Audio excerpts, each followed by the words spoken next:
Hello everyone. एक बहुत ही अच्छी खबर यूपी स्कॉलरशिप से रिलेटेड आ रही है। जैसे कि आप लोग जानते हो कि यूपी स्कॉलरशिप में जब भी कुछ कुछ नियम चेंज होते हैं हम आपको बताते रहते हैं। और मैंने आपको बोला भी था कि इस बार कुछ इतना ज़्यादा घपला या फिर इतने ज़्यादा स्टूडेंट्स को प्रॉब्लम हुआ है कि अगली बार इसमें चेंजेस आएगा। अब ये नया नियम है, अब ये सभी बच्चों को जानना जरूरी है, खास करके जो भी यूपी स्कॉलरशिप फॉर्म भरने वाले हैं उन लोगों के लिए।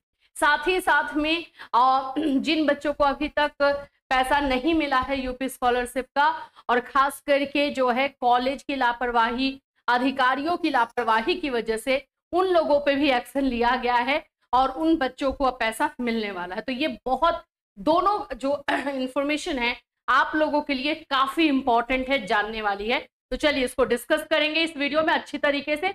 और जो नियम में बदलाव हुआ है यूपी स्कॉलरशिप का, जो इस बार से लागू किया जाएगा, वो आप लोगों के लिए जानना जरूरी है। तो फ्रेंड्स, चैनल पर पहली बार विजिट करें तो चैनल को सब्सक्राइब कर लेना, बेल आइकन को हिट कर देना। यहाँ पर आपको यूपी स्कॉलरशिप से रिलेटेड हर इंफॉर्मेशन दी जाती है जो आपके लिए जरूरी होती है। चलिए मैं आपको बता दूं, सबसे पहले हर साल का है, ये कोई ऐसा नहीं है कि इस साल का ही है। पिछले साल भी जो है बायोमेट्रिक सिस्टम लाया गया था। तो कुछ ना कुछ जो है चेंजेस जो है यूपी स्कॉलरशिप में हर साल होता रहता है। अब इसी की वजह, इसी को के से आप अवेयर नहीं होते हो कि हाँ इस बार ये नियम बदल गया, तो आप गलती कर दोगे और गलती करोगे तो फिर आपको पैसा नहीं मिलेगा। सिंपल बात यही है। तो इसीलिए आपको इन सभी नियमों को समझना जरूरी है। तो इस बार क्या चेंजेस किया जा रहा है भाई? ओटीआर, ओटीआर समझ रहे हो, वन टाइम रजिस्ट्रेशन। यहाँ पर जो है इस बार ये किया जा रहा है कि आपको ओटीआर करना पड़ेगा, जो कि एनएसपी पे होगा। नेशनल जो स्कॉलरशिप पोर्टल होता है, राष्ट्रीय छात्रवृत्ति पोर्टल, उस पर आपको ओटीआर करना होगा और तब जा करके आप यूपी स्कॉलरशिप का फॉर्म भर पाओगे।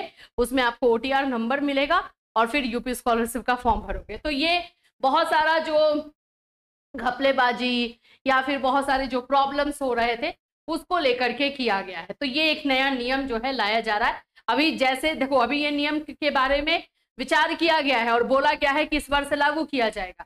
अब जैसे ही फॉर्म फिलअप स्टार्ट हो जाएगा तो उस समय इसको कैसे लागू कर रहे हैं ये लोग, और जैसे उससे रिलेटेड इंफॉर्मेशन आएगी तो हम आपको बिल्कुल बताएंगे। बस आपका काम यही है कि चैनल को सब्सक्राइब कर लेना है, ताकि जब जब यूपी स्कॉलरशिप से रिलेटेड मोबाइल फोन टैबलेट योजना से रिलेटेड इंफॉर्मेशन आए आपको तुरंत इंफॉर्मेशन मिल जाए और सही इंफॉर्मेशन दिया जाएगा, इस बात की गारंटी। चलिए सेकेंड जो इंफॉर्मेशन इसमें आ रही है कि जिन बच्चों को खास करके यहाँ पे नाम दिया गया है गोरखपुर यूटी समेत कई संस्थानों की जांच हुई है।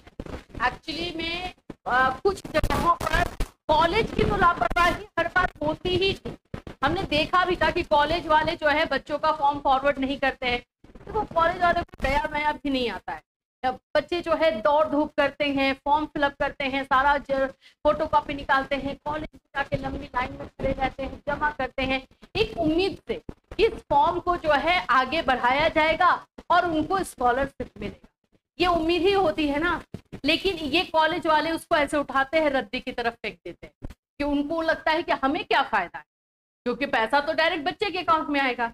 लेकिन उनकी मेहनत को वो नहीं देखते हैं कि उस काम के लिए ही वो बैठे हैं, उनका ये काम है, उनको करना होगा।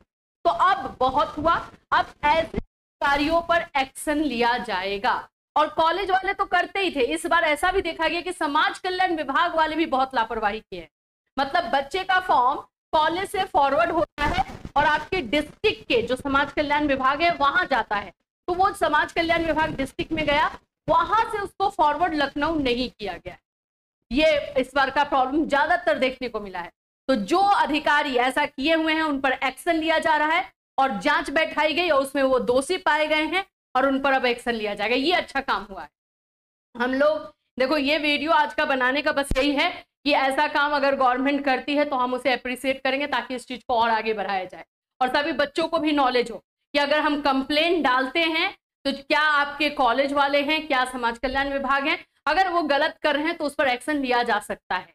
अगर थोड़ा सा आपको ट्रबल होगा, थोड़ा सा आपको स्ट्रगल करना होगा, लेकिन आपके ही फेवर में ही डिसीजन आएगा अगर आप डटे रहे। इसलिए ये कहाँ की बात है, एक्शन लिया गया है वो देख लो।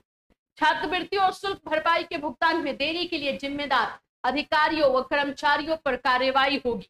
देखो पहले हमने इस पर आपको एक इन्फॉर्मेशन दिया था कि मीटिंग बैठाई गई थी, एक कमेटी बनाई गई और जांच हो रहा था कि वो दोषी हैं या नहीं। फाइनली जो है अब ये पाया गया है कि हाँ वो दोषी हैं, तो अब उन पर कार्रवाई होगी। मदन मोहन मालवीय प्रौद्योगिकी विश्वविद्यालय गोरखपुर समेत कई संस्थानों के इस तरह के मामलों की जांच की जा रही है। जिला स्तर पर छात्रवृत्ति का डाटा लॉक नहीं किए जाने, जिला स्तर पर, डिस्ट्रिक्ट लेवल पर ऐसा नहीं किया गया। सोचो, मतलब संचालन विभाग वाले इस तरह का जो है ड्रामा किए हुए हैं। प्रदेश सरकार ने इस योजना में 100% पात्र छात्रों को भुगतान के आदेश दिए हैं और यह भी बोल दिया गया है कि जो बच्चे एलिजिबल हैं उनको आप भुगतान कीजिए। आपका 31 मार्च निकल गया, अप्रैल निकल गया, मई निकल रहा है, उससे कोई मतलब नहीं, उनका भुगतान होना चाहिए, तो उसका आदेश दे दिया गया। इसके लिए अगले वित्त वर्ष के बजट से भी छूटे छात्रों को भुगतान की व्यवस्था की जा रही है। वित्त वर्ष 2024-25 में देखने में आया कि मदन मोहन मालवीय प्रौद्योगिकी विश्वविद्यालय गोरखपुर के तमाम छात्रों का डाटा ही तय तिथि तक लॉक नहीं किया गया। इस वजह से 31 मार्च तक योजना का लाभ नहीं पा सके।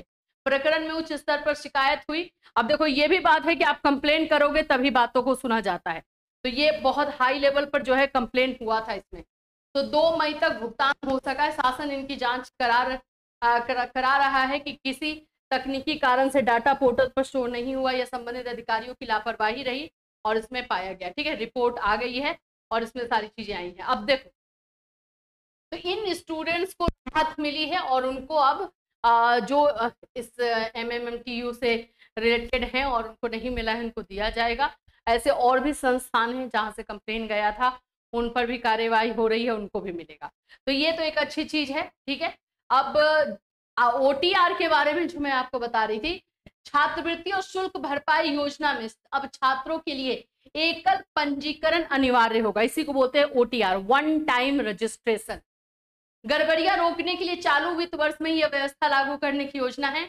इस योजना में हर साल 50 लाख से ज्यादा छात्र लाभान्वित होते हैं। प्रदेश में छात्रवृत्ति योजना कई विभागों से संचालित है, तो इसको आपको करना कहाँ होगा, तो राष्ट्रीय छात्रवृत्ति पोर्टल पर प्रत्येक छात्र को अब योजना का लाभ लेने के लिए राष्ट्रीय छात्रवृत्ति पोर्टल पर अपना पंजीकरण यानी रजिस्ट्रेशन OTR कराना होगा। ये पूरी लाइफ में एक ही बार होगा। राज्य सरकार के पोर्टल पर भी आवेदन करते समय यह OTR बताना होगा, आपको वो OTR अपना बताना होगा, तभी यूपी वाले में भी हो पाएगा। छात्र को पूरे विद्यार्थी जीवन में सिर्फ एक बार OTR लेना होगा। समाज कल्याण विभाग के अनुसार छात्रों के जीवन में सभी छात्रों को OTR लेना अनिवार्य होगा। तो जिस साल में आप पढ़ाई कर रहे हो उसी में OTR लेना कंपलसरी है। तो OTR लोगे तभी आप यूपी स्कॉलरशिप का फॉर्म भर पाओगे। इसमें जैसे जैसे ये चीजें लागू हो रही हैं वैसे वैसे हम आपको कंप्लीट इन्फॉर्मेशन देते जाएंगे, कैसे OTR लेना होगा, क्या चीजें करनी होंगी, इस पर जो भी अपडेट आएगा आपको इसी चैनल के माध्यम से इन्फॉर्म किया जाएगा। तो फिलहाल यूपी स्कॉलरशिप से यही 2 चीजें हैं। नए नियम जो है अब आप लोगों को नेक्स्ट यूपी स्कॉलरशिप में देखने को मिलेंगे, इसलिए इस नियम को जानना आप लोगों के लिए भी जरूरी है। फिर मिलूंगी, till then take care everyone.